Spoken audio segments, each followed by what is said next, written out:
एक आदमी ट्रेन में चढ़ा। जैसे ट्रेन में चढ़ा उसने देखा उसकी सीट पे कोई बैठा था पहले से, तो उसने कहा कि यहाँ से हट, ये सीट मेरी है। उसने कहा भैया जी आपकी तो है पर वो मेरा थोड़ा परिवार यही है, आप अकेले हैं तो आप जरा मेरी वाली सीट उधर उस सीट पर बैठ जाइए। तो कहता नहीं नहीं, मैं ऐसे कैसे बैठ जाऊंगी, तो मेरी सीट है, मैं यहीं बैठूंगा। अरे भैया कोई बात नहीं, थोड़ी देर की बात है, हम थोड़ी देर आगे उतर जाएंगे, थोड़ी देर बैठ जाओ। ऐसे नहीं बैठूंगा मैं, मेरी सीट है ये, मैं यहीं बैठूंगा। अच्छा ठीक है, ले तू बैठ जा। बैठ गया।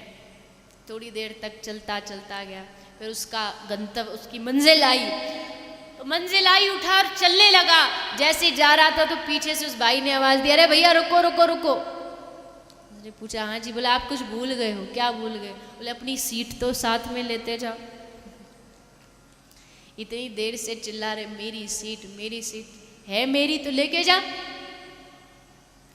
सीट आपकी नहीं है, सीट पर कुछ देर का बस आपका रिजर्वेशन है। रिजर्वेशन खत्म होते ही, यात्रा आते ही आपको सीट छोड़नी पड़ेगी और फिर उस सीट पर कोई दूसरा आके बैठेगा।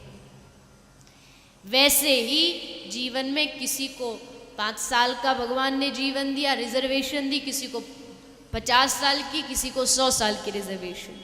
अब उसमें आप सीट पकड़ के बैठ जाए, नहीं नहीं ये तो हमारी, हम नहीं छोड़ेंगे, हम नहीं छोड़ेंगे। आपको छोड़नी पड़ेगी और आप जाएंगे तो उस सीट पर कोई और बैठेगा, वो जाएगा कोई और बैठेगा। ये सीट नहीं बदलेगी, पद नहीं बदलेगा, बस हम बदलते जाएंगे।